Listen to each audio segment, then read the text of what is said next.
Round 2 of the Motorsport UK British Rallycross Championship Five Nations Trophy comes to you from Lydden Hill in Kent, where rain has been the talking point of the day.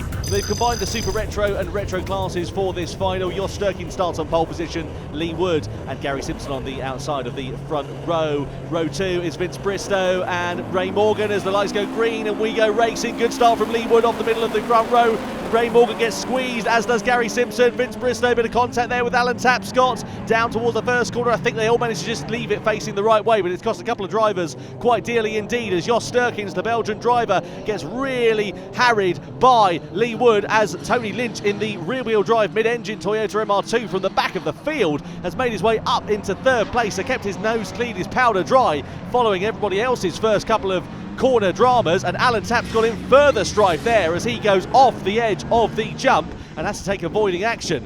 Meanwhile, back at the front of this race, here is Jos Sturkins leading the way quite commandingly so far, with Lee Wood in tow behind. Then it is Tony Lynch coming under pressure now from Gary Simpson. Gary, of course, started from that front row of the grid. We know Lee Wood can be pretty handy, who sits there in second place. Lee won the round 1 final for the retro category earlier on here this weekend, and he is now all over the back of Jos Sturkins. Great to see Jos back out in the super retro class here today. Lots of drivers coming across from the border. Of course, it's relatively close to Dover is Lydden Hill, so it's pretty easy for them to make the pilgrimage. You can see just how horrible the surface is, though, into Talladega Corner. Lots of mud and standing water still, and it's very, very boggy and muddy. You can see just how obliterated Lee Wood's Ford Escort is there in second place, and just how much these other cars that are following are being covered. There is John Cross now all over the back of Gary Simpson. Alan Tapscott, who's been in the wars so far in this race in the retro class, just doing a good job of circulating, getting some miles under his belt here in this final. There is Tony Lynch, here is Gary Simpson on the inside of John Cross. The Lancia Stratos versus the BMW as they come side by side down in towards the bottom bend. John Cross being able to get the momentum, that lighter, nimbler Lancia Stratos just giving him the drive out of the corner that he needs. No joker laps, of course, in the retro or super retro classes. They run akin to the rules they would have done back in the day when these cars were in their heyday, and it's proven to be emphatically close between these drivers. Look at Gary Simpson getting really close, but then a bit sideways, a bit boggy on the inside. He has to go across the grass, and it almost looks quite slow, doesn't it? Here is John Cross now attacking Tony Lynch as they come onto the jump. A little bit of hitting shoulder there, but John Cross in the VW-powered Stratos is now up a position as well. Meanwhile, at the front, you can almost throw a blanket over the two, or you could, because Jos Sturkins has retired with what looks to be a technical drama, and that allows Lee Wood to go back into the race lead. So drama here for the Belgian Jos Sturkins, a plume of smoke at the back of his Mark 1 Ford Escort. Meanwhile, further back, Vince Bristow, bit of bodywork hanging off, and he's coming under pressure from Ray Morgan, who in turn has also lost his front bumper as well. So this is getting mightily feisty in the mid-pack of this race. Down into the paddock bend we go. There is John Cross in front, Tony Lynch following behind, Ray Morgan out off into the centre of Canterbury by the looks of things, but just manages to gather it up before he ends up having to pay the parking fine.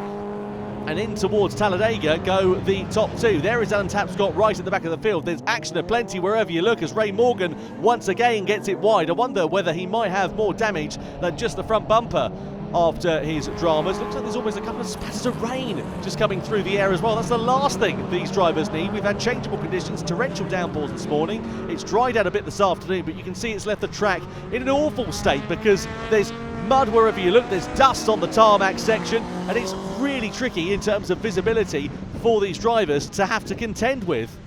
Into the North Bend hairpin we go. There is John Cross, here is Gary Simpson, who has dropped off the back of those two. He's now coming under pressure from the wildly sliding Vince Bristow, and it looks like Lee Wood could be set to take 2 wins in 2 finals as Vince Bristow looks to try and take a place from Gary Simpson, trying to go the long way around the outside through paddock bend. That'll be a brave move through there, Vince. Indeed it is. It's just a bit more than he can bite off, and as they come across the timing line to start the final lap, it might leave him under threat here from Ray Morgan as well. Tony Lynch, meanwhile, putting the pressure on to the driver in front of him as Dan Swayland and Alan Tapscott circulate right towards the back. Lynchy there just hits the tyre bale on the inside.